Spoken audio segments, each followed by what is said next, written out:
Welcome everyone to the podcast. It is Saturday and you know what that means. As always, I'm Brendan Donald and I am joined today as always with my good friend Sterling. A little bit of a quieter week in the football world. The first big topic that I want to jump on today is obviously the retirement of head coach Bruce Arians and then the, promotion for Todd Bowles, defensive coordinator for the Bucks, now the head coach of the Tampa Bay Buccaneers, getting his second opportunity as a head coach after being a head coach for the New York Jets and that not necessarily working out. But yeah, what's your thoughts on that?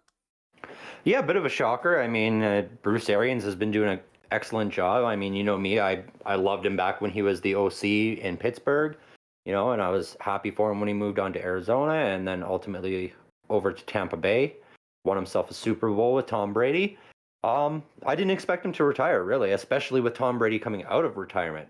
I thought that was going to be like a tandem going forward where they were going to work together, try to win another Super Bowl. But he's not completely out of the organization from what I hear. It's sort of a promotion for him as well, retiring from coaching, but moving into the front office.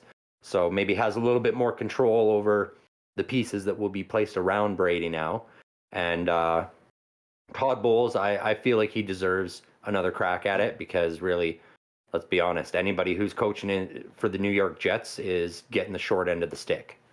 Yeah, it just feels like lately with the Jets, it's just one of those organizations that you go into and it just seems like a constant stream of death. We always talk about the Detroit Lions and the Cleveland Browns being those teams where, it just seems you go to die, whether as a player, as a coach, as management. It just seems like that. And when you look at the Jets, the last 15, 20 years especially, have definitely been falling under that category. To think about it, that Rex Ryan was your best coach in, at least living memory for me. But like that's sad. Yeah. Yeah. But Yeah, it's not very good. yeah, so obviously for Todd Bowles, he didn't have a great situation there in New York. Goes to Tampa Bay, has a lot of success with the Bucks, and transforming that defense the way that he has, because he really has made that defense elite. And I'm excited to see what he's going to be able to do with his second opportunity. Um, Obviously we saw the news that Tom Brady knew about this move. He found out either the day he announced his comeback, or it was the day after. So it was pretty much immediately he found out. I'm just kind of shocked that obviously he found out the news that Bruce Arians was retiring and Todd Bowles was, taking his place. And how long has that been? Like 3 weeks ago that Tom Brady unannounced his retirement, that we're Yep. just hearing about this now. It's crazy. Right. I mean, good on the organization for keeping that sort of stuff under wraps, better than some other organizations with keeping firings and stuff secret, like your Bears. You guys could have been rid of Matt Nagy a lot earlier last year had it not leaked. Well, and that entire situation, I know we touched on it previously, but the Bears shot themselves completely in the foot with that. Oh, no matter what happens, win or loss at that Thanksgiving game, Matt Nagy is no longer going to be the head coach after that. And it's like, what the hell are you doing? And I know everyone in Chicago was really, really horny to get Matt Nagy out of there. I know for myself, I was like, yeah, let's get him out. But not like that. You completely shot yourself in the foot. And Right. the Bucks did it the right way. They kept that shit on lock. Yeah, but And I mean, I feel like this isn't going to affect Tom Brady too much because, I mean, let's be real. Todd Bowles is going to come in as the head coach. He's still going to very much be running that defense. And I believe the offensive coordinator is staying the same anyway. yeah, Brian Leftwich is, Yeah. obviously him and Tom Brady have a lot of really good chemistry. They worked well together the last 2 years, and so the offense isn't going to change. Bruce was never No. calling the offense to begin with, so No. And why would you when you got Byron Leftwich there? Like he was another one that we talked about a lot at the start of the head coach free agency that we could see getting a head coach job. I'm sure that was a really difficult decision for the upper management in Tampa Bay of which one of those guys they move into that head coach role. You know, is it Leftwich or is it Bowles? You know, either one of them would be an excellent option, and whichever one of them you don't move up, you likely lose next year to a head coaching job anyway. You do, yeah. And I think they honestly went with Bulls solely for the purpose that he has head coach experience. And Exactly, the experience. and for him, this is just kind of like moving into the best possible situation, and I think that's kind of why they went that route. And I really do, really do like the way they went down with that. And not only Yep. with that, by the hiring of Todd Bowles, we now have the third black head coach in the NFL. Obviously, Yes. at the start of the off season, or kind of like Black Monday, as we call it, when head coaches get fired the day after, the end of the regular season, we were left with one black head coach, and that's your head coach in Mike Tomlin. And obviously, Brian Flores was the shocking fire of like, what are you guys doing? And, you know, it took all the way up until pretty much the last head coaching signing in the league, for Lovie Smith for there to be a second, because obviously Brian Hmm. Flores didn't get a position. And that was one of the Well, conversations we had, is like there needs to be a little bit better representation. right. I mean, he didn't get a head coaching position, but it worked out for the better for me because now I've got Brian Flores as my D coordinator in Pittsburgh, which makes me very happy.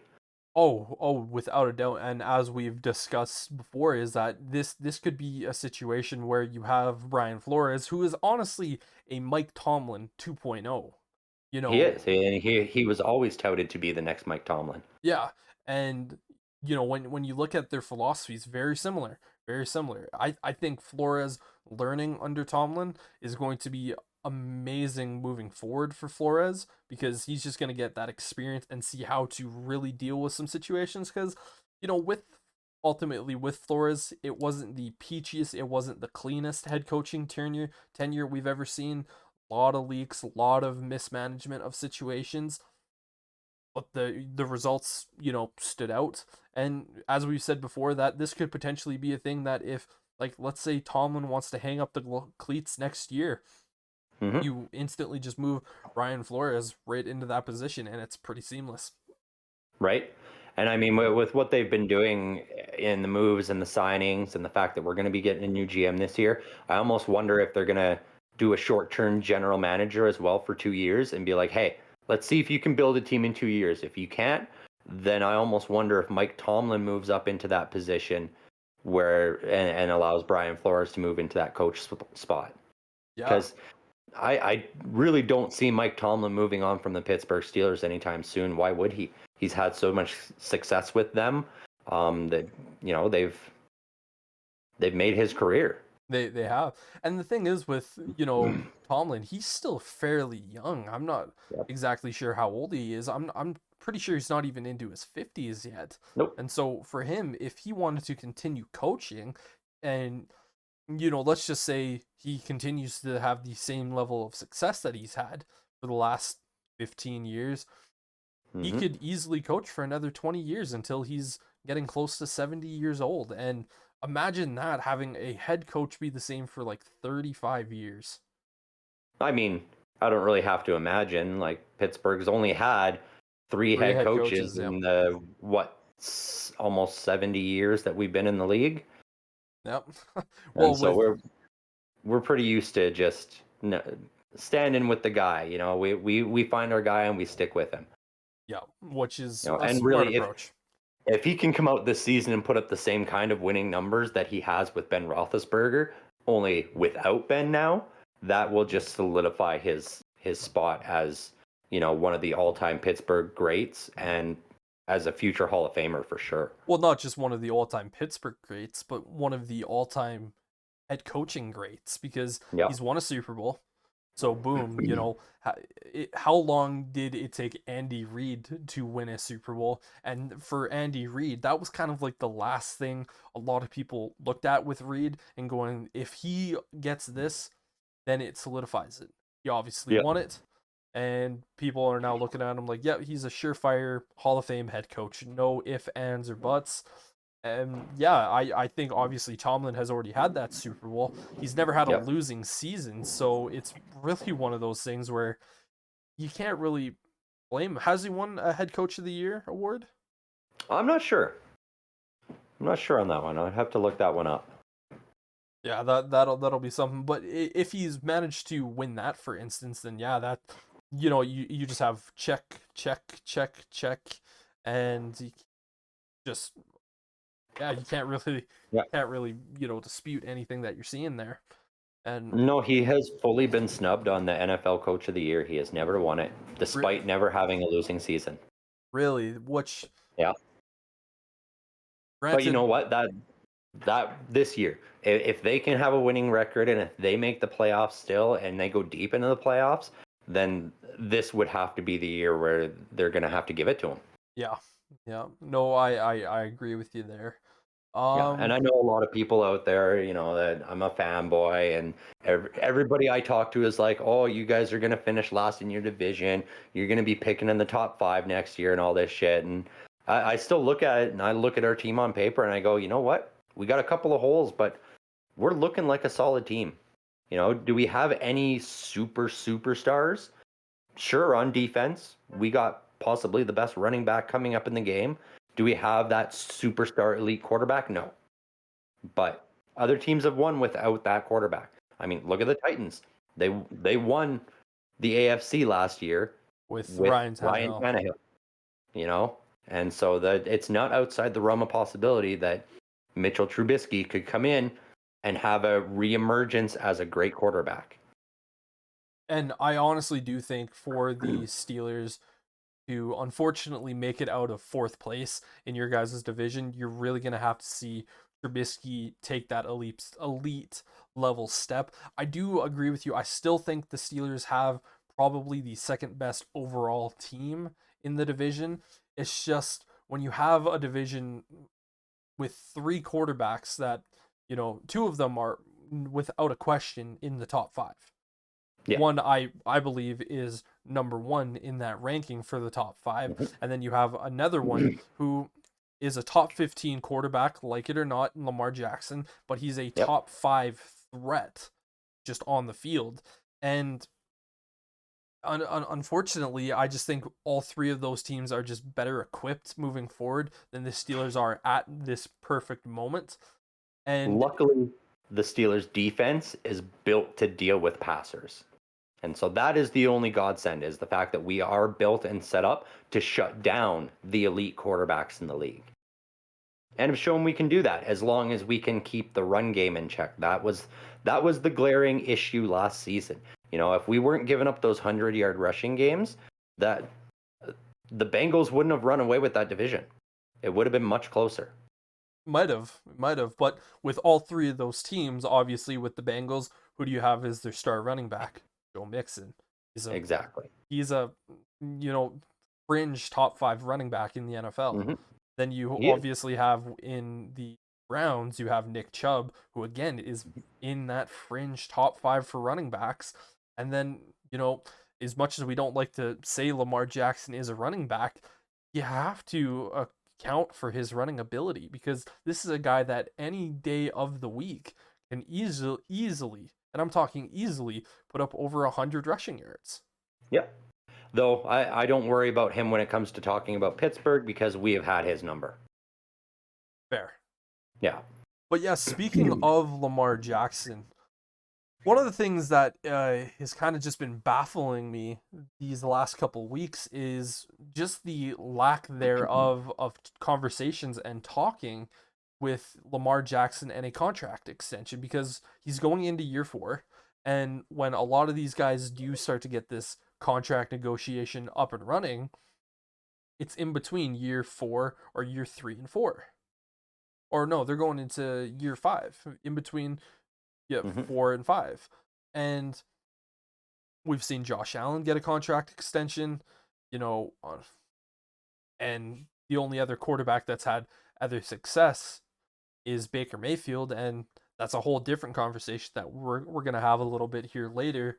But with Lamar Jackson, all you're hearing is crickets, and it's insane to think about. Obviously, I was waiting for like the owners meeting this week to kind of really get a better idea, and that's where we saw Harbaugh get extended for 3 years. And when I saw that, like part of me sat there and went like, are they really not this confident in Jackson that they're just not doing contract negotiations? And then obviously news broke out that the Ravens management side has been trying to push Jackson to get in conversation talks, but every single time they bring it up, he's like, "Nah, we'll deal with it later." Yeah. And to me, it's weird. No, it's a little weird, but there are explanations for it, and I see where Jackson's coming from as well. I have a feeling that in preliminary talks, the number that they provided him is probably significantly lower than guys like Patrick Mahomes and Josh Allen have received, despite Lamar Jackson sort of being the pioneer of this new quarterback style. And the reason for that is that ankle injury he had last year. And so with that injury, I'm sure that the management is looking at that going, well, we don't know. Are you going to come back and have a Dak Prescott style year where you are excellent again? Or are you going to come back not quite 100%, not playing the same Lamar Jackson that we're used to? And at which point we need to shift our focus as a team. And so I think that's probably what's happening is they're probably lowballing that offer at the outset. And so he's likely sitting back going, you know what, fine. I'll go out on the field. I'll prove myself. Then you guys are going to pay me as much as Pat Mahomes is getting, or I'm walking next year. And I think that is exactly what we're going to see happen with Lamar Jackson. So funny enough is obviously that's something that I thought as well, because I was going, obviously, he has never been able to be really elite in those, prime time, games that he needs to turn it on. For instance, playoffs. He hasn't been amazing in the playoffs. But, the owner of the Ravens, this is a guy who never does press. He always looks at it and goes, I own the team and I'm a fan. That's all he does. He rarely does press. He did a press conference there, and someone asked him, they're like, well, what's going on here? And he goes, well, in the conversations that we've had, Lamar Jackson doesn't feel like he deserves to get this big contract as of yet because he hasn't earned it. He hasn't won a Super Bowl yet. And that is been Lamar Jackson's entire focus. This is on Lamar Jackson's end. It's not even the Ravens looking at it going like, oh, we haven't, or you haven't done this, that, and the other thing. It has solely been on Lamar Jackson.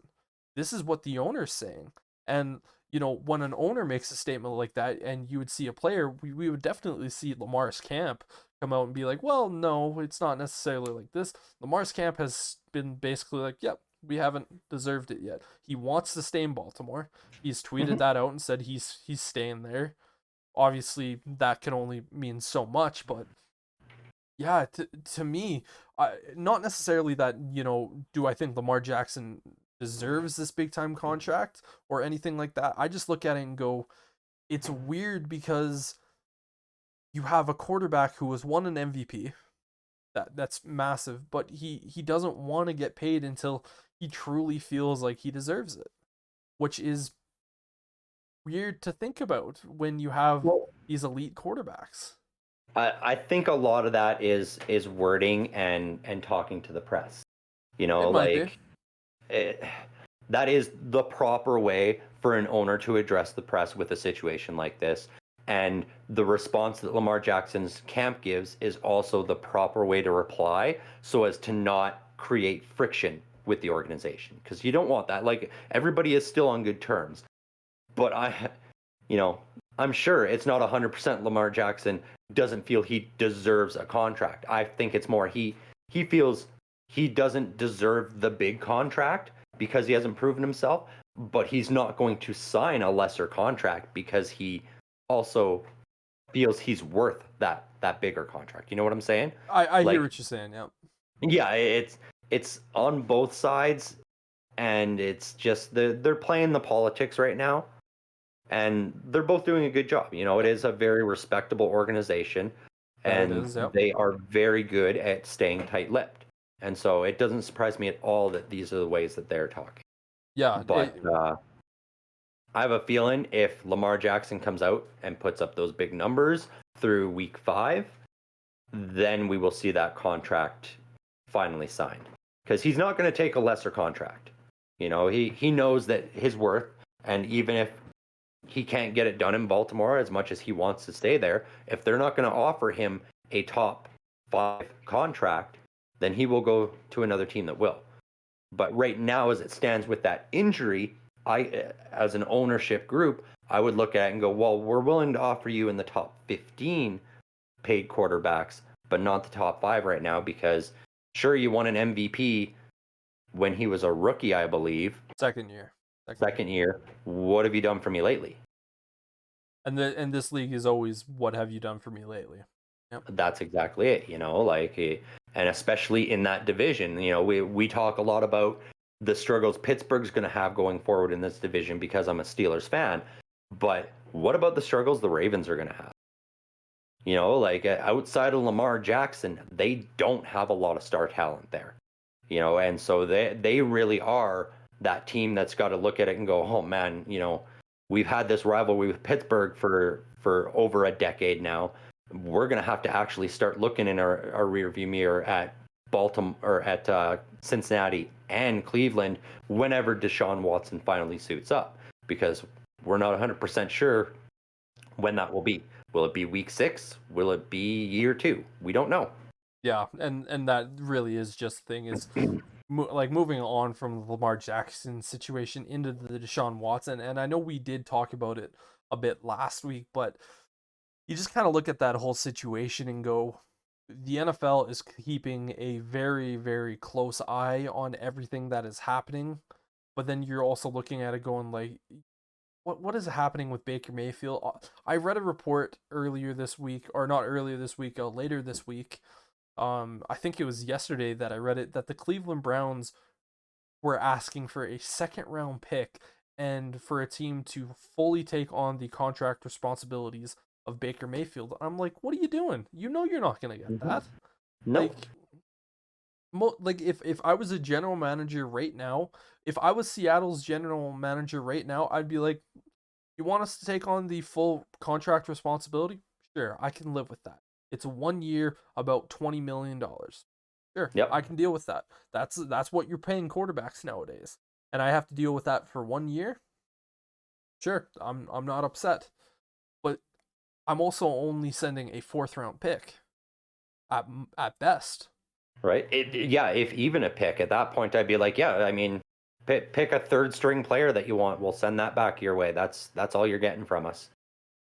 Because I mean, it's not just the monetary issues that come with Baker Mayfield. It's that personality and that ego.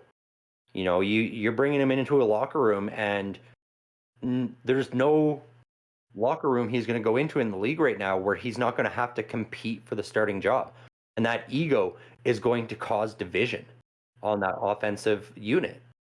You know, he's gonna get people that he's getting along with, but there's gonna be others that he doesn't get along with, and you're gonna get that rift. And is that worth the money or the pick or the publicity or anything that you're gonna get as a plus side to Baker Mayfield? I do think with Baker Mayfield, the pluses heavily outweigh the negatives. Has Baker Mayfield have some off-field issues, or he a little bit of arrogance, a little bit of ego? Yeah, but at the same point, if for instance, if the Chicago Bears needed a quarterback right now, I'd look at it and be like, I don't care about any of that. We have seen so many amazing quarterbacks have these big egos, this, that, and the other thing, and frankly, when I look at Justin Fields, my starting quarterback, I'd like to see a little bit more arrogance. I'd like to see a little bit more, pushing and doing that. Just because you look at guys like Aaron Rodgers, he doesn't take any shit. Tom Brady is kind of one of the poster boys of like the good boy quarterback, just because you're not really seeing that arrogance level. But you look at Brett Favre, he had it. some of the Joe Montana, he was one of those guys. Mm-hmm. To me, I look at But that, I go, it's not necessarily an issue. And if it's for 1 year and you're a team like Seattle, who is not really projected to be something amazing this year, anyways, you could just move on from them and let them walk and then draft a quarterback in a much more secure quarterback draft class next year. If I'm may, Seattle, I'm looking at that going like, yeah, whatever. The ego, whatever. It does not matter. See, I don't agree though, because what happens? You bring him into Seattle, you go, oh, yeah, I don't care about the ego, but then he rubs DK Metcalf the wrong way. And Metcalf has a horrible season this year because he won't throw the ball to him just like he did to OBJ. And then all of a sudden, DK Metcalf goes, I'm out. I don't want any part of the Seattle management. Is Well, that worth it? You see, lose your best wide receiver as well. DK Metcalf might not even be a Seattle after next year, anyways. He might not, but you bring Baker Mayfield in there, and I think he guaranteed isn't. I don't think that. I think if you put DK Metcalf and Baker Mayfield together, that is going to be a dangerous duo, and I think they would really enjoy each other. Everybody said that about him and Odell Beckham Jr. too. But he also had Jarvis Landry, and Oh, well, okay. Everybody said that about Jarvis Landry, and he did the same thing with Jarvis Landry. Like, that's the thing. Like, everybody's all high on Baker Mayfield because he was a first overall pick, and he did great things in college. And hey, he won Cleveland a playoff game. You know who else won one playoff game and then fizzled out and went out of the league? Tim Tebow. Like, there's all kinds of guys that they come in. They have these flashes of greatness. They look like they could be the next big thing. Maybe they have an ego. Maybe they're the good boy, and they just completely fall flat after they have that little bit of success. And I really think that's what Baker Mayfield is going to become. He keeps putting his foot in his mouth. He keeps hurting his own value, and I don't think he's going to recover from this. Because as you said, yes, if Chicago needed a quarterback, you welcome him in. If Pittsburgh needed a quarterback, I would welcome him in. But there is no team in the league right now that needs a quarterback. There are some that are on the fence that are like, well, we're going to draft a guy, we're going to let them compete. But that ego that comes with Baker Mayfield is not worth subjecting your locker room to for, maybe we'll have one good year, but then we're going to have to tear this team down and rebuild. And yeah, I hear you, but I don't know. If I still think Baker Mayfield is one of those options, he is without a doubt the best quarterback available. And there's not even a question mark. If I look at any of the draftable players, Baker's going to be 26, moving into 27 years old into next season. Yep. Still a very young quarterback. You could have another 10 plus years of Baker Mayfield. And you know what? Yeah, he has him and Jarvis Landry and, OBJ had issues. But we're also talking about an organization that we said earlier in the show that is players go to die, coaches go to die, management goes to die. You look at OBJ, he went to LA, instantly successful. What's to say that Baker Mayfield, after getting out of Cleveland, can shake the Cleveland dust off of him, and just instantly take that next level. And I truly do think he is, and I don't think he's one of those guys that is just going to fizzle out. Do I think he's a top 15 quarterback? I think he's fringe. Do I think he's going to be anything more than that? Not from what I've seen from him in the league, because you have to remember with Baker Mayfield, and this is the argument that I always use, he was drafted number 1 overall. Mm-hmm. And when you're drafted number 1 overall, you are not going to a Super Bowl ready team. And that year that he was drafted number 1 overall, we need to remember the Browns went 0-16. And we weren't looking at like the Browns that year like we were with the Detroit Lions most of the year this year, where it was like, you know what, they are a lot better than what they're showing. They're just having bad luck. That year, the Browns were bad. They were horrible. Like, they definitely deserved to have that 0-16 season. Mm-hmm. And, moving into that next year, they weren't going to be great. They moved on from Hugh Jackson. They went to Freddie Kitchen. Horrible. Then they get Kevin Stefanski. They make the playoffs. They beat the Steelers. in a Sunday night football game for playoffs in Pittsburgh. Then we have to remember Baker Mayfield this year was in a sling for his throwing arm the entire season. And, they're still asking him to throw the ball 40 to 50 times, and he's still putting up respectable numbers. I think you get him out of that just clusterfuck of an organization, you could see him potentially take off. You could. I do agree with you there. You definitely could. But what I'm saying is for these teams that are still looking for maybe their number one, he's not worth trading for. He's not worth taking on that full contract. This is a situation for Baker Mayfield where it is full reset. The Cleveland Browns are going to have to release him, and then a team like Seattle or New Orleans will have to sign him in good faith, going, okay, we're not giving you a top tier contract. You're not getting $25 million. We're only signing you for 1 year, and you are coming in to compete for the job.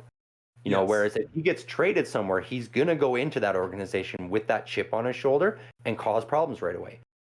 If he signs with the team, he's going to have much more communication and contact with them beforehand. That is the preferable situation for him to succeed. I'm just saying, if he's traded to a team, that will be a bad trade for that team, and it will cause rifts in the locker room.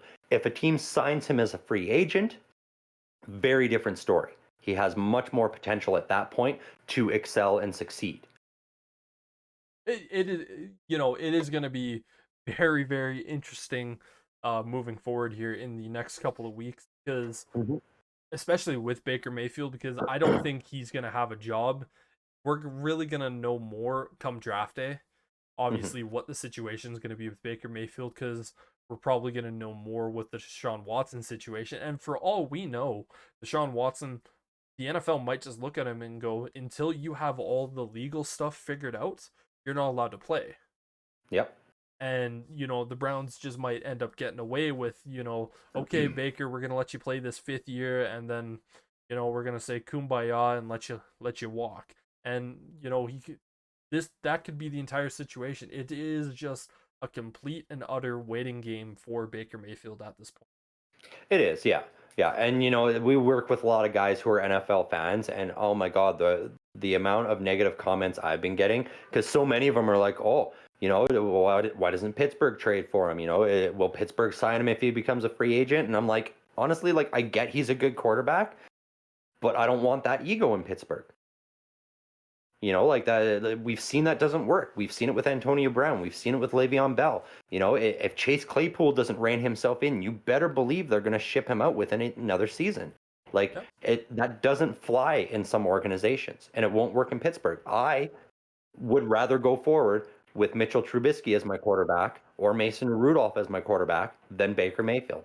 And I get so much shit from people for saying that, because they're like, oh, you're crazy. Why wouldn't you take Baker Mayfield? And it's like, it's 100% the personality issue.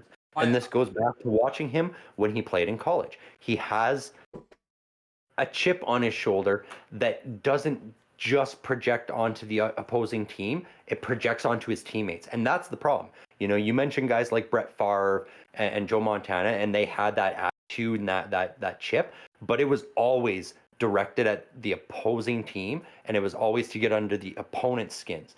The problem with Baker is he gets under his teammates' skin, and you cannot do that. You need to be out there and be a leader, and you need to be intimidating the other team, not intimidating your players. Your teammates. Like that. That's my issue with Baker, is if he could clean that up, if he had cleaned that up prior to this season, then yeah, I would take him in Pittsburgh. But the fact that Cleveland had to trade away Odell Beckham Jr. because of Baker Mayfield, they didn't even trade him away. He got released. Yeah, but the fact that had to happen, and that Jarvis Landry doesn't even want to play there because of the bad taste that's left in his mouth. I'm looking at that going, no, don't bring him to Pittsburgh, because then before you know it, Najee Harris is going, yeah, no, I don't want to play in Pittsburgh anymore. Well, and one of the I can kind of understand a little bit more with Jarvis Landry, but even then, I do look at Jarvis Landry and Odell Beckham. Both of these guys, we need to remember, these guys aren't drama free. These guys have also just been drama queens their entire NFL career as well. So I also kind of look at it and go, was it all Baker, his ego, or was it the fact that you have three guys that are all massive egos in Jarvis Hmm. Landry, Odell Beckham, and Baker Mayfield, and that it was just too much to handle in one room. And It was. just look at Odell in New York. He Yeah. essentially forced his way out of New York, then he forced his way out of Cleveland. And it was too many personalities. And I said that when all that happened and all three of those landed in Cleveland, everybody was like, "Oh, they're the favorites to win." And I was like, "No, they're going to finish in the basement," which they did. But the thing is, we always talk about the importance of the quarterback. Yep. And that is the problem with Baker Mayfield. He needed to go out there and recognize, hey, I got two divas for wide receivers now. I cannot be the diva anymore. I can't be that guy. I need to rise above it, and I I need to agree. figure out how to rein these guys in. That is what Baker needed to do, and And he he didn't do didn't. it. Yeah. He I still made agree. it the Baker Mayfield show, Yep. you No, know, I and hear you. that is the issue. Yep. But the last thing that we'll say on this is that yeah, was Baker a problem person for there, but you can't fully put the blame on him, obviously, with all the other shit surrounding him.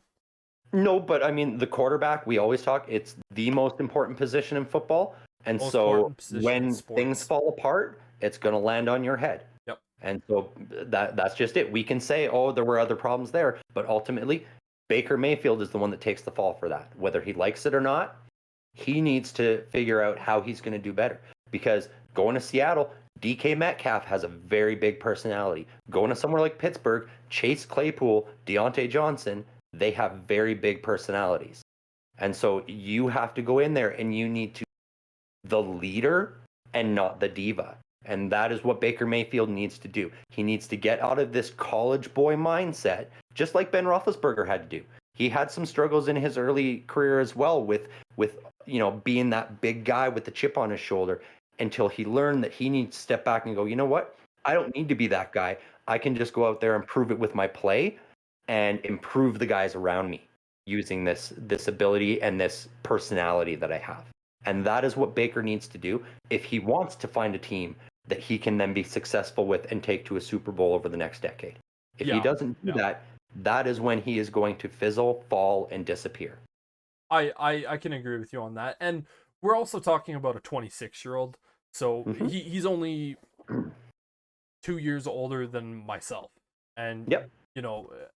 there are people that are older than me that are definitely vastly less mature than me, and there are people that are younger than me that are way more mature than I am.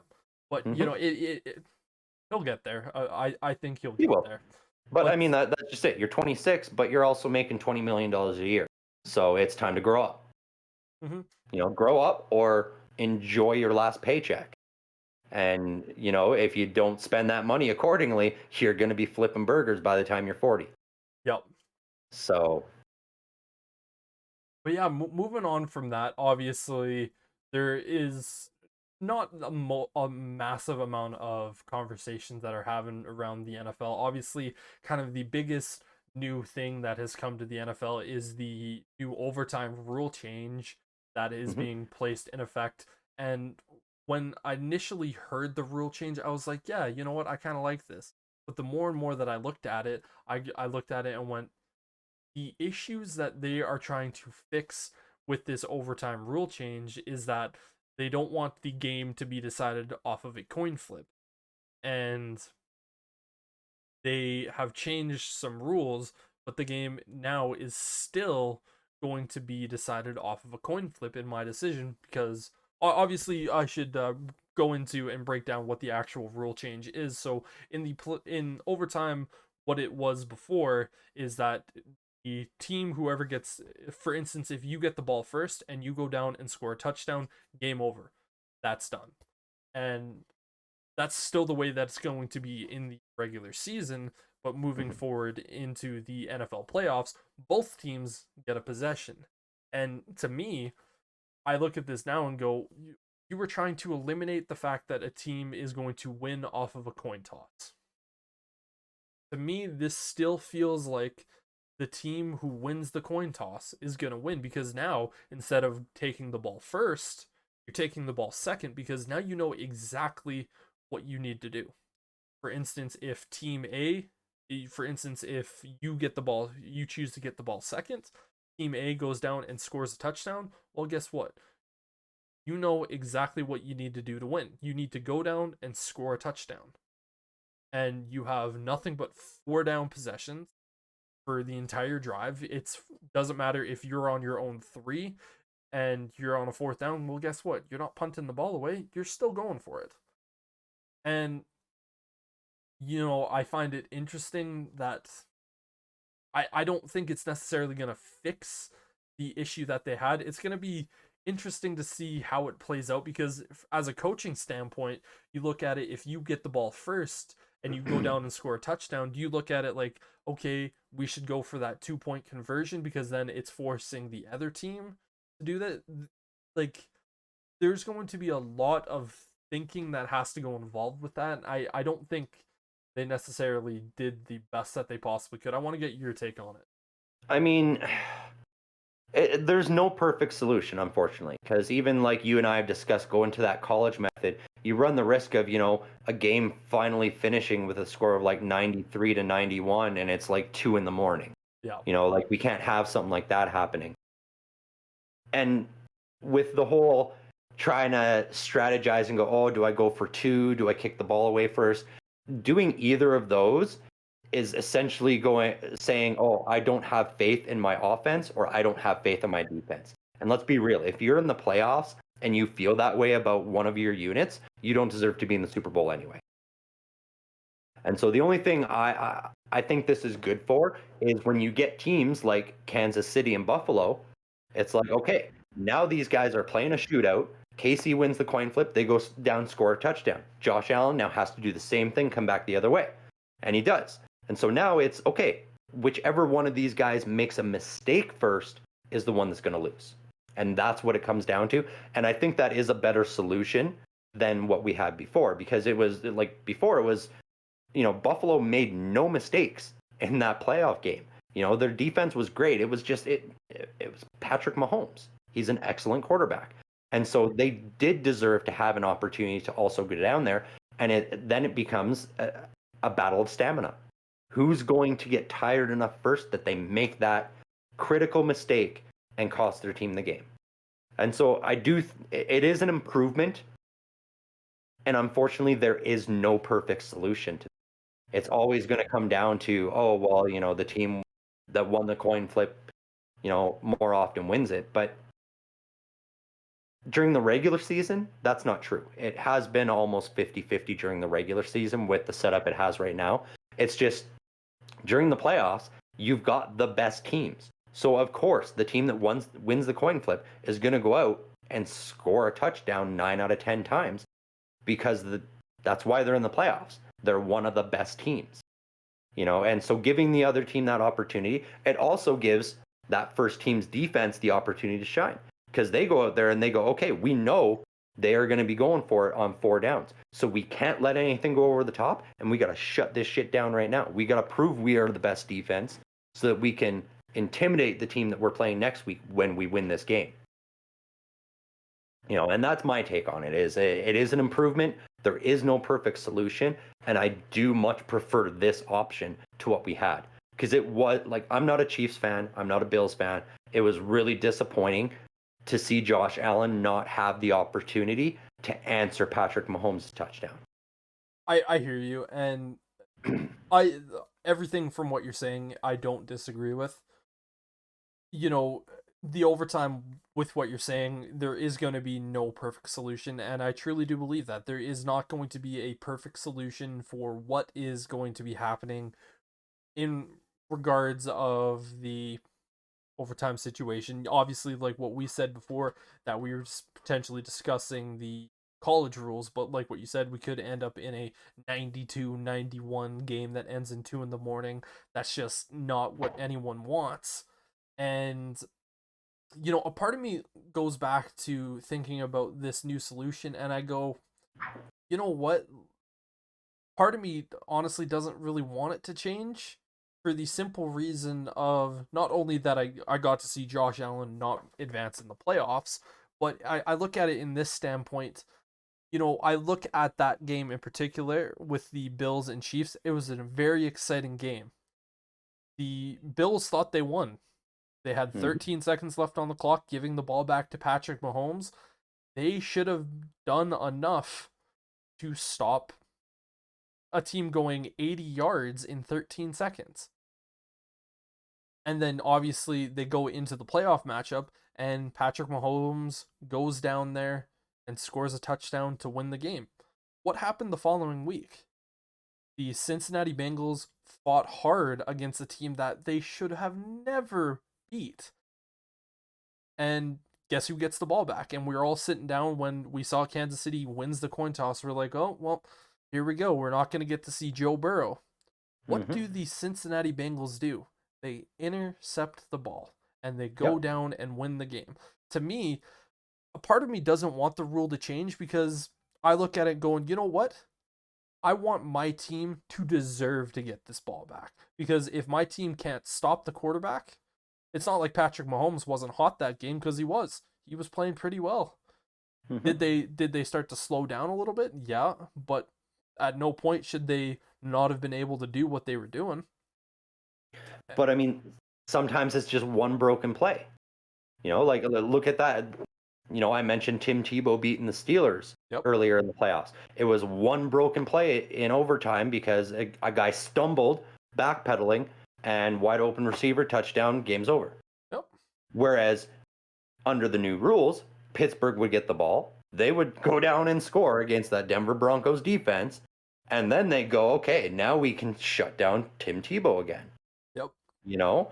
And so I do like this. And then with what happened in that Cincinnati game, that's still available to happen because this new rule change is only if that team who gets the ball first scores. So in this situation, Patrick Mahomes throws an interception, Cincinnati goes and scores, it's still game over. It's not like Pat Mahomes gets another chance because Cincinnati scored first. It's only if that first team gets it. And the rule is both teams get a possession. So if the team goes down and kicks a field goal, well, guess what? The other team still has the opportunity to go score a touchdown. Yeah, and I do like that, you know, because that's just it. You still can be the first team out there, throw that interception, and there you go. You've lost. You know, and that's where it comes down to. The first guy that makes a mistake is costing his team the game.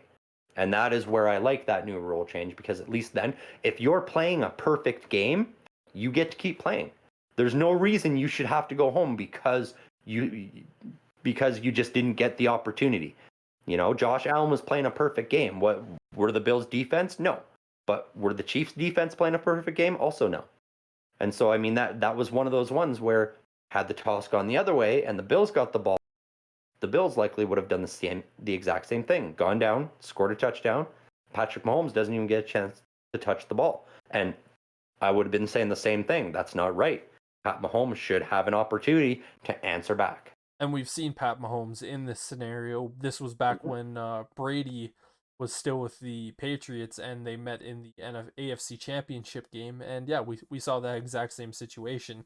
And again, this is not something where I looked back where I was saying just like, oh, like I don't like the rule change. It's just like, you know, like, yeah, part of me feels like, you know what? If I look at my defense, for instance, the Chicago Bears defense, and we're in that playoff scenario, I'm looking at my defense going, I don't care that they got the ball back. Roquan, go sack the quarterback, get him to fumble the ball, scoop it up, and score. You know, our defense win championships. That has been the motto for both of our city's teams. Defense, defense, defense. Defense and a run game. That has been Chicago and Pittsburgh's mantra for their entire history. But yeah, I do think the rule needed to change. Is it the perfect solution? No. I think they tried to do something different.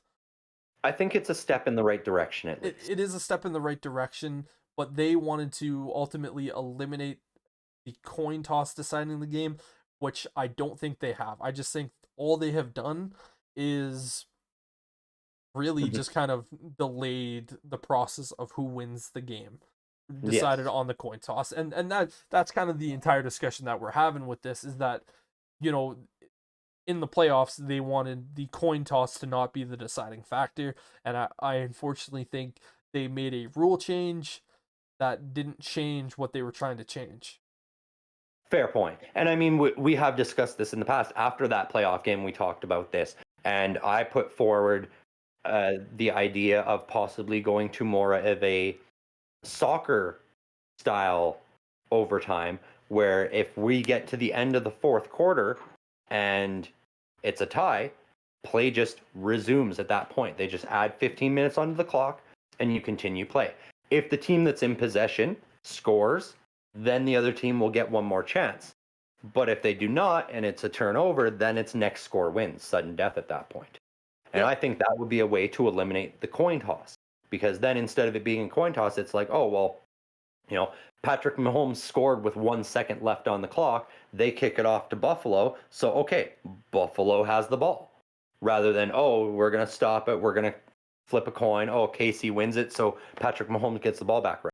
Yeah. You know what I'm saying? So then that eliminates the coin toss, and it just resumes play past that fourth quarter end point, you know, and that doesn't work so much for the regular season, but I think in the playoffs, that should be something maybe they should take a look at testing out, maybe using something like that in the preseason. The thing is that no one gives a shit about the like in preseason right now. If a game ends up in a tie at the end of the fourth, it's just we're not even gonna play in overtime. Who gives a fuck? But yeah, I agree with you. That to me, what that feels I know it's is hard to test it. I feel like with that's more saying kind of similar to what the NHL does, is when obviously during the regular season they have 5 minutes of overtime, and if a team scores, game over. But after that 5 minutes is done, then they go to a shootout. But once they get into the playoffs, it's just 20 minutes. It's just an extra period, and then it's the first team to score. And sometimes in those instances, we've seen second overtime, third overtime, fourth overtime. In recent memory, we even saw a fifth overtime. So a team almost played a total of 3 games in one night, which is insane to think about. Well, especially with how physical the NFL is, like that we'd start seeing guys getting carted off the field. At that point, it would be, okay, whichever team falls below the required number of players to field a team, you lose, is what it would become at that point. Yeah. It's interesting, and maybe something that the NFL might want to adopt is, if we get to overtime, maybe it should be a kicking battle, because we always talk about how important special teams is, because you just look at the San Diego Chargers a couple years ago, and I know they're not the San Diego Chargers, but they were at this point where they had the number 1 offense, the number 1 defense, but they had the 32nd ranked special teams unit, and they missed the playoffs. Imagine having the number 1 ranked offense and the number 1 ranked defense and missing the playoffs. That just shows how important special teams is, and we want to talk about player safety. We always want to talk about player safety. Yep. Adding that extra 15 minutes and ending up in a tie, because no one in the NFL likes a tie. Everyone, when you look at a tie, you're like, it doesn't feel good for the players, because they look at it and go, well, we didn't win, but we didn't lose. So this just feels like a day of just wasted time. And as a fan, I look at it and I go, okay, yeah, we didn't lose, but like, why the hell did I watch this? This is not what I want to see. And we don't see ties happen often. We maybe see 1 or 2 a year, but maybe the solution is to go look at the kickers and go, hey, maybe we start at the 20-yard line. If you both make it, then we move back to the 30-yard line. Then we move back to the 40, then the 45, then the 50, then the 55. And just... It is so funny how you and I hit the same wavelength sometimes, because I was actually just going to mention maybe they try something like a kickoff, Yeah. It's so funny that the problem, though, with something like that is, again, with injured players. It doesn't happen very often with the kicker, but sometimes you'll get a running into the kicker early in the game. It happened to my team this year, where Chris Boswell was then out with a concussion. He couldn't play the rest of the game. Yep. And we didn't have a punter that was also capable of kicking field goals. Yep. And so we basically played 4-down football the rest of the game and won that game. Yep. So in that situation, then, if it comes to a kickoff, at that point, we basically just go, okay, well, you guys win. And that feels even more defeating to basically just have to forfeit the game essentially because you don't have a kicker available. So that's where that one becomes a difficult one, but it would be interesting to see.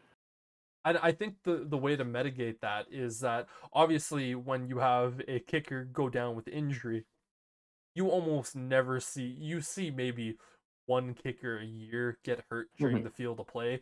So obviously, for instance, in that situation for the Steelers, you're looking at it going like, oh, like that's really, really unfortunate. But what that does for the game, in my opinion, is it makes coaches look at, for instance, place kickers, and then, in the event, they have to look at their punter and go, in the event of this stuff, if in the event of this situation happening, we need you to be able to do it.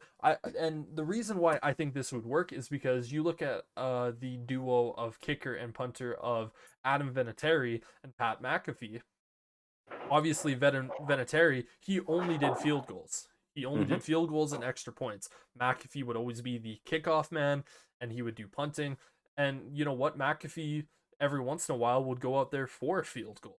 If it was like a 60-plus yard, they were more likely going to go with McAfee in that event because Vinatieri's leg was obviously a little older at that point, and McAfee just had a stronger leg. So, you know what? I kind of look at it from the standpoint of, like this adds a little bit of an excitement. And people are going to go, well, we don't all have a Justin Tucker. Well, this just is going to make the kickers coming out that much better, in my opinion. It is. But I feel like it would also then take away from the specialty of a punter, because that's the situation that Pittsburgh was in this year. As we have one of those unique punters, I'm not sure if he was from Aussie rules football or what it was, but more unique and more precision. And as a result, they have no experience doing field goal kicks. And the problem with going that route is then those unique opportunities for these guys from other leagues and other parts of the world that also play games that we can look at the punting and go, oh, you know what, that might work. A rugby rules style player, he's really good at booting the ball really long and pinpointing it. We want that. But then they have zero experience kicking field goals. It diminishes the opportunity and the specialty that comes along with a punter. Or it forces the team to then spend another roster spot on a second kicker. Yes, which they're just simply not going to do. No, not for the 1 or 2 games a year where it comes down to that. Yeah. As much fun as that would be to watch a kickoff style, overtime, I just don't know if it's really feasible unless it's not feasible. Unless you open it up like NHL style where it's like, okay, you have your kickers, but you also have to choose like 2 other guys on your team to do this, and it's best of. So yeah, you both your kickers make all 5, but then you've got a wide receiver who kicked while he was in high school, or an offensive lineman that dabbled in it. I hear you. It would have to get a little more gimmicky for it to really work as a decider in a game. And I think, obviously, since we're just bullshitting on this anyways, I don't think you're seeing it as an actual, like, field goal attempt where you have, like, the line and the snap. It's just one of those things where it's just you have the actual snap from the long snapper to the punter who's holding and the kicker. You don't have anyone rushing at him. It's just simply who has the leg. Obviously, this is something that would never happen, but it's fun to just spitball stupid ideas like this that would be very entertaining to watch. And again, with just how rare the situation of a kicker going down, it's rare to have an overtime game to begin with, but then to have the situation of having an overtime game, but then adding the rarity of your kicker getting hurt in that same game is also so rare that I don't know, even if we did add that kicking situation, that would definitely arise at some point in history, but it would have arisen last season because that Cleveland-Pittsburgh game went to overtime. Yeah. That's the only reason I'm being such a against you with this, and debating you on it, because it did just happen last season. If this was something that we hadn't seen in the last 5 years, I wouldn't even be talking about it. Yeah. But because it just happened, that's where I'm like, okay, like It's a great idea. I even thought, the kickoff battle would be fun to watch, but there needs to be a contingency plan in place for that situation since that situation came up so Did recently. arise. Yeah, no, I Yeah. hear. And again, what I think is the only way that you would mitigate that is that you just have to have your punter be able to do some kicking Yeah. or do some field goal kicking. And you see a lot of the times that a punter will ultimately take a couple of cracks at field goal kicking throughout the practice season, just because in that event of your kicker going down, you want them to be able to, put some extra points up for you. Yeah. So Yeah. there It's is just, that. we did that in Pittsburgh this year, and he's an excellent punter, but dude cannot kick from a pinball. Like I saw some of his attempts, and like they were some of the worst shanks I have ever seen. Like this was a bit like it would have made your double doink look like an amazing kick. Sorry, I had to wipe that smile off your face somehow. I'm sorry if people are wondering why I got quiet and looked like I was gonna cry. I was trying to hold back, my trauma Yeah, every you fucking went full time. on Kermit against the raining window there for a second. Yeah, every single time the Bears go for a field goal, I have to listen to the announcers go, "Well, the Chicago Bears are going for a field goal. You want to know what we think about the double dunk?" It's like maybe walk into traffic, like stop talking about it. Like the Right? last time I saw my team, or this is not the last time I saw my team go to the playoffs, but the last time we had Super Bowl aspirations. And I truly do believe if that field goal goes through, the Chicago Bears had a really, really good chance at winning the Super Bowl. They had the defense. The offense was hot enough to do what they needed to do. When I look back at that 2018 Chicago Bears defense, you're looking at that defense very similar to, a 2000 early 2000 Baltimore Ravens when they won their first Super Bowl with a young Ray Lewis.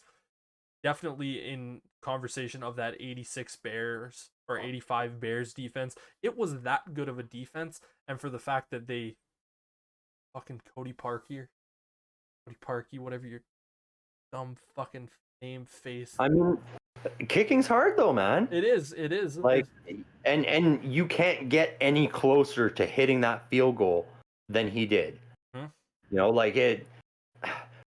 I know it's so painful for Bears fans talking about it and having to watch it every time, but like, could you imagine how much worse it would be if they were pulling up that footage and it was just shanking so far off to the left that it was hitting some woman in the face? Like at that point, you'd be like, man, I really wish he had at least hit the upright with it. I would have rather of him like doinked it right off the upright and go doing back, but the Right? fact that it has to be doing, and then slowly rolls out, you're sitting there watching it like roll in slow motion. I remember the situation unfortunately a little too well, where I'm sitting there going like, he's good, and then Right? just falling down and crying. Hey, and we'd all be on the other side of it. If it had done that double bounce and then just bounced the other direction, you Bears fans would be insufferable. You'd always be reminding us that, oh, hey, even if we missed it a little bit, if it hits that upright, we still got a chance of it going in. Right? Game of inches, man. It really is a game of inches, because that half an inch to the other direction, and that's straight through. Fucking double doink. Half an inch to the left, and it misses completely. Yep. Like it's insane. And I'm happy the Bears have their kicker. I Yep. really am. We don't have a punter at the moment, so we'll have to figure that out. But don't really care that too much. But yeah, it is. When you got a good punter, it makes for entertaining defense. Oh, that If you're pinning that team inside the 10, inside the 5 every time, have that quarterback standing in his own end zone, throw the ball. That's a scary moment for a quarterback. Oh, when you got someone like TJ Watt or Roquan Smith bearing down on you. So going into a little bit more of the draft news, because obviously today we're gonna speak about a little bit of draft news. Every podcast from now until the draft, there's going to be draft talk. I think there is a really, really strong possibility that Trayvon Walker could end up being the first overall pick in this year's draft. There's been a lot of talk about that I've been hearing. Yeah, like he shot himself up that draft board with his interviews, with his combine scores. Like he came out and was like, I know you guys are talking about these other teams, but look at me, I'm here. Like, and any of you that pass on me, I'm gonna make you regret it. Yeah. And that is pretty much what he has said, and teams are recognizing. Well, when you look at Trayvon Walker, he was really the best player on the Georgia defense. That it has like 6 first round talented players where you're just looking at it going like, oh well, they have this guy, but they also have this guy. Oh, they have this guy too, and that guy, and you're just sitting back going like, holy fuck! Like the amount Right? of defensive superstars that they had there, and Trayvon Walker was head and shoulders better than everyone on that But for national some, championship defense. but then for some reason, and I was happy about it in the beginning, and don't get me wrong, I'm happy for him now in draft stock. But at the beginning of all this, he was sort of sitting in that mid-20s range for where he was going to go in the draft, which I was ecstatic about because I know Pittsburgh was eyeballing him hard, going, man, if our quarterback isn't there at pick 20, then we are taking Walker. And now that he's in the talks for number 1 overall, it's like, well, Pittsburgh's like, okay, well, I guess there goes that dream of shoring up the middle of our run defense finally. Well, and the brilliant thing about Walker, and this is the reason why I truly think that he is shot up board so much, is obviously he's I just need to look up his height here, but I'm pretty sure he's like 6'5". Yeah, so looking at him, he is why is it not? Yeah, he's 6'5", 275 pounds. So you look at that and you go, Myles Garrett is like 6'7", 280 pounds. He can play edge rusher. He can play interior defensive tackle. He can play linebacker. Just the versatility of this kid.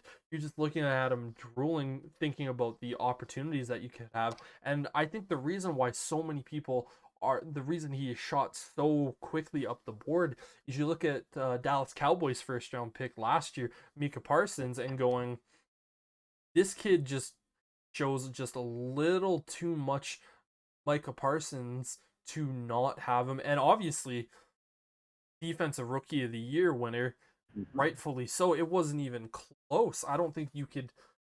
Micah Parsons was in the conversation for defensive player of the year. And if, TJ Watt didn't have the year that he did, like, let's say if TJ Watt had 5 less sacks, Micah Parsons wins it. Exactly. Yeah. Yeah. And here we go on the same wavelength again. I was going to say the same thing. It's that versatility. It's the fact that you're bringing a guy in who can play any of those front 7 positions. And it's like Micah Parsons, who essentially could play any of those back 7 positions. He could play any of the secondary, and he can play in that linebacker core. And that versatility to be able to move anywhere on the field. And so you can line him up as an end guy, and all of a sudden he's bouncing around, rushing up the middle. Yeah. For Walker. Much like Micah Parsons, you could line him up as a safety, and then before you know it, he's behind the line of scrimmage rushing. Yeah, and that versatility goes so far in this league because it absolutely derails offensive lines and offensive play schemes, especially if you're up against a young offensive line that is really only comfortable going, okay, I'm blocking this guy or I'm blocking this guy. What the hell? Why is he running past me? Exactly. It's like you're the guard looking. I'm going, all right, Parsons right here in front of me. Okay, ready and hike. Okay, why is he running around my tackle right now? Right? Like, fuck. Yeah. So yeah, I think that's why he shot so far up that board, and that would be an excellent pick for someone like the Jags to take, because then you've got that versatile, unique, playmaking quarterback in Trevor Lawrence on one side of the ball, and you've got the same thing on the defensive side of the ball.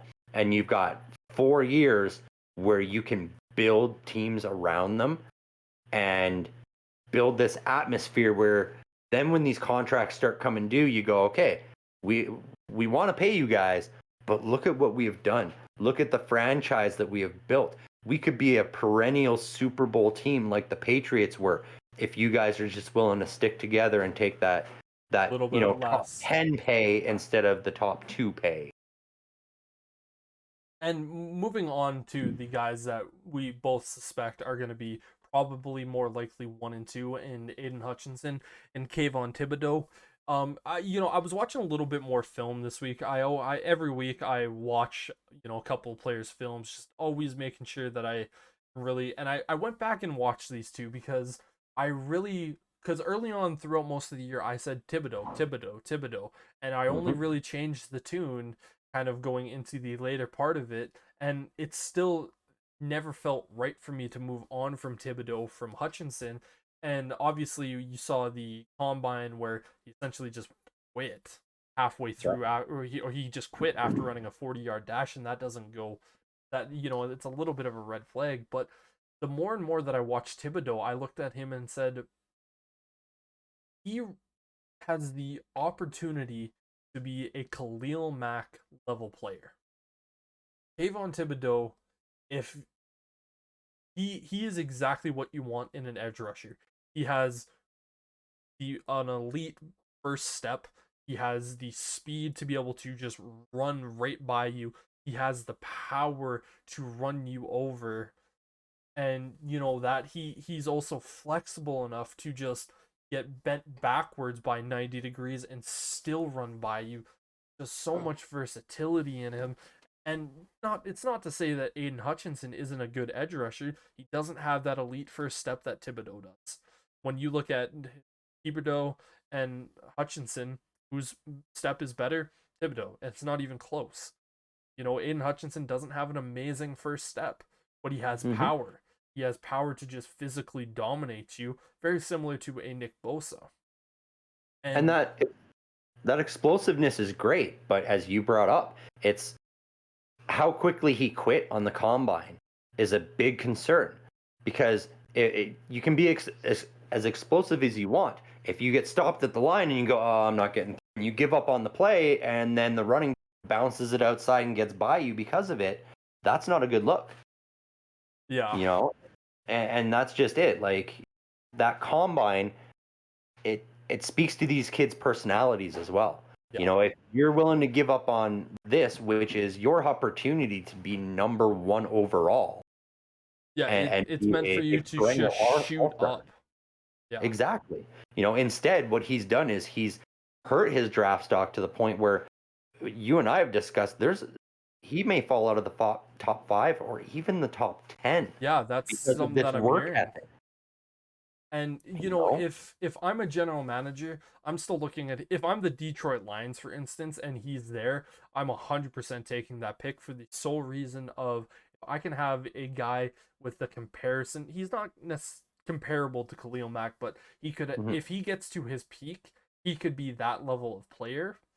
Yeah, his explosiveness is comparable to Khalil Mack for sure. Yeah, and I look at him and I go, you have to put him through the ringer through training camp and through the preseason. For me, the best way that I look at Thibodeau, and I draft him, obviously he's going to be on my starting defense. There's no ifs, ands, or buts about that. He's going to be on my starting defense. But when all of the rest of the starters in preseason are coming out, he's staying out there with the team. Yep. Because I want to push him. And I'm not going to put him out there against the threes because, unfortunately, the threes, that's a lot of the times where you can see guys get hurt really badly because they're just not necessarily playing with that same level. But yeah, it's not as crisp. It's not as crisp, and mistakes, just just mistakes that aren't meant to happen more during that time. But yeah, throughout the entire preseason, Thibodeau is playing both 1s and 2s, and I need to see him go. And if I see more than 2 or 3 plays off, I look at him and go, if I see you take a play off this drive, well, guess what? Next drive, you don't get to go out that entire drive. Yep. And at that point you are looking at him going, I'm going to work you harder than any other coach should. And for instance, if just some, just unspeakable thing happens and he falls all the way down to pick 39 for the Bears, I'm the Chicago Bears, I'm going like, yes, thank you. But then that's Right. that's my plan with Eberflus, and going, Mhm. we are going to work you harder than you have ever been worked, because And that if is purely because of that behavior at the combine. yep. Had he not done that, it would be a different story. He would be treated like anybody else. But because of that, because same thing, if he falls to 20 and there's no quarterback there, then yeah, Pittsburgh, you take him. But you work him hard, and you're putting him up against TJ Watt in practice, and you're hitting him hard a lot. Oh yeah. And you're drilling into him the work ethic that for some reason just wasn't there at the combine. I don't understand it. You work so hard through college, and then the combine comes, and that's when you decide to take your foot off the gas. It's just very bizarre and very worrisome for any team that drafts him.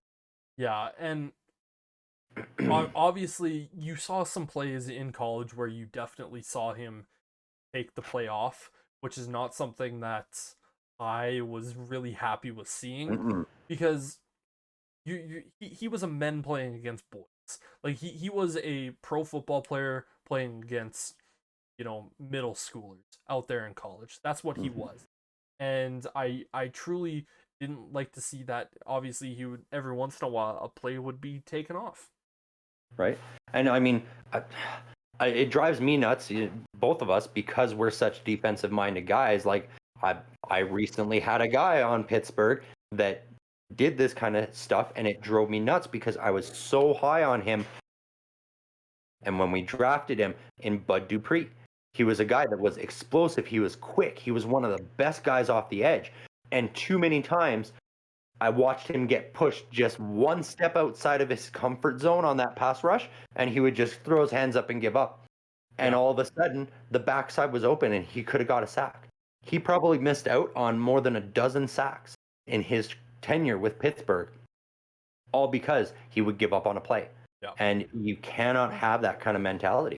And then you see the opposite side of TJ Watt, where it's going like he might not have that necessarily like gift of Bud Dupree coming out, because Bud Dupree Mhm. was a elite level guy coming out, The and speed, man. Oh, the speed. And TJ Watt, when he was coming out, people looked at him more as a bulldozer type of guy, not necessarily mhm. the finesse, but you just see TJ never give up on a play, and Right? it's just that mentality that gives them that little bit of edge.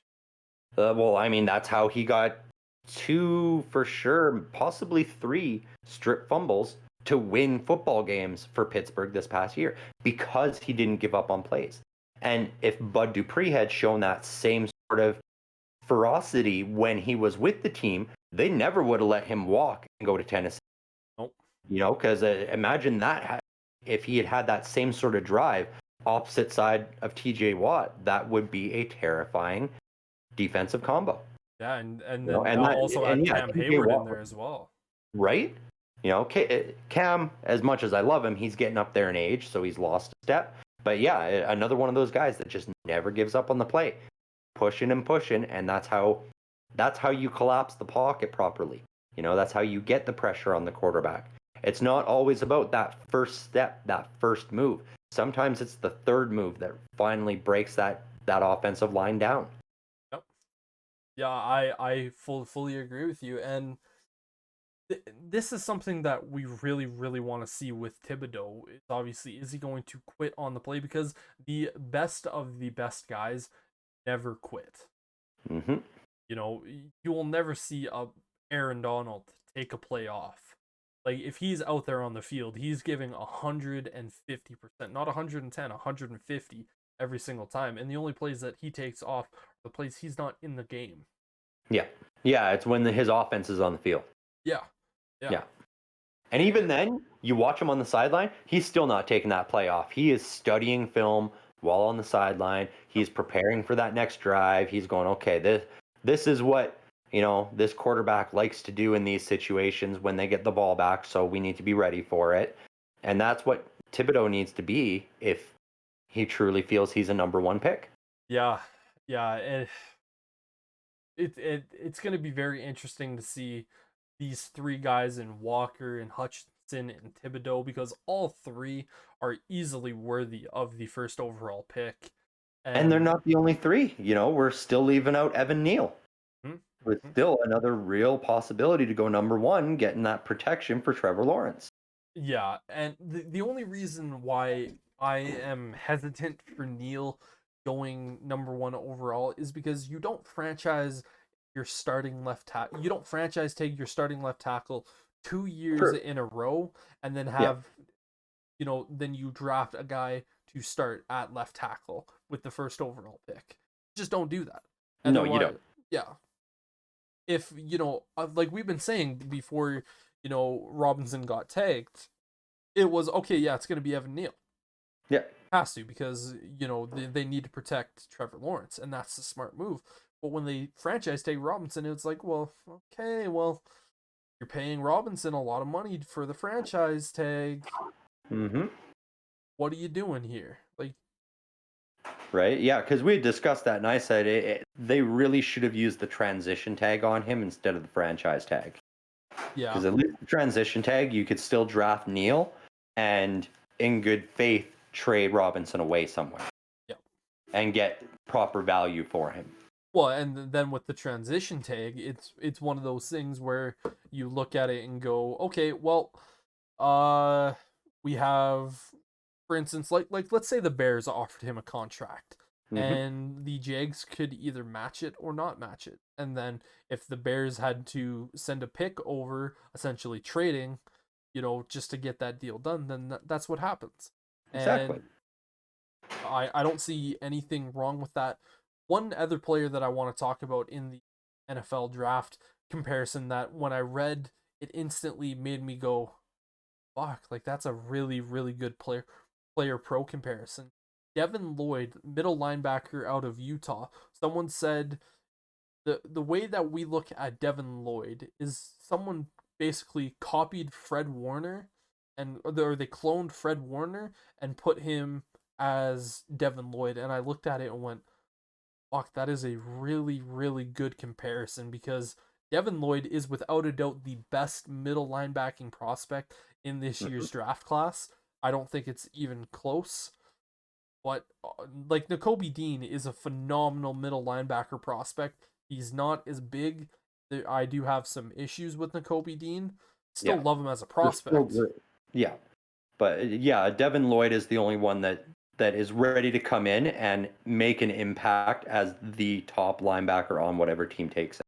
Yeah, and which ultimately I think it's going to be the Philadelphia Eagles, because if you have 3 first-round picks, and especially 2 first-round picks back-to-back, you again, I know the philosophy in Philadelphia is we don't need to draft a middle linebacker in the first round, which sure, I get that, but you have 3.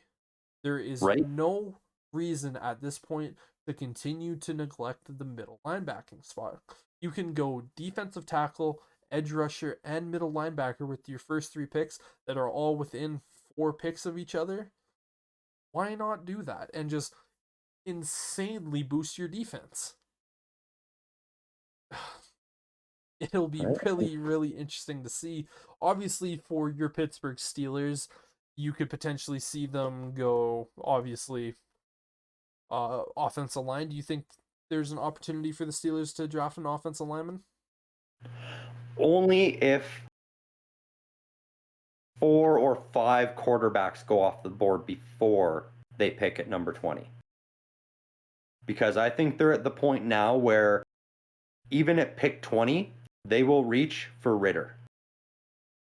If Ritter is still there, if he's the last one on the board of those top 5s, I think they will reach for him, because as we've discussed, he is probably the one that is the most complete package available right now. And to bring him in and have him sit behind Mitchell Trubisky for a season, I think would then make him come out and look like an elite quarterback when he does step onto that field. And it might not even be a full season. It could be a Ben Roethlisberger-esque situation where it's 6, 7, 8 games in and Trubisky starts to falter. You know, two is too soon. That's too I'm soon. sorry. I'm throwing in my Chicago Bears bias on that one. Just No, fair enough. You had horrible experience with Trubisky. I'm hoping he puts up better enough numbers that we can at least get some trade value back for him. But it's not outside the realm of possibility. We see whoever Pittsburgh drafts as the rookie end up be the starting quarterback by the end of the season. yep. No, I hear you. But Yeah, so I think that's the only way they go offensive line in the first round. You know, we got ourselves up to 7 picks. So we will take an O lineman throughout. We will take a linebacker at some point through the draft. We will take a wide. But that first overall pick, it is hands down going to be the quarterback that they think is the future if he's still available. If not, then it becomes the best front 7 player available. And if they're not even available, then they will go for an offensive lineman. so But my if next one of these defensive tackles is big name D tackles, or, you know, Philadelphia shits the bed and Devin Lloyd is still available at number 20, you better believe, even with us signing Miles Jack, they're going to take Devin Lloyd and bye Devin Bush. Yep.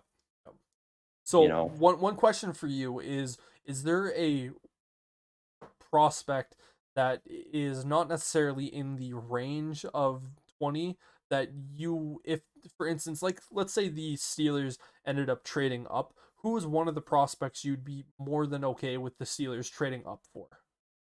Obviously, it's only if, unlikely that the Steelers do yeah, trade up, but only if if they don't sell away too much for it. Kenny Pickett is the only quarterback I would trade up for. only quarterback or only player?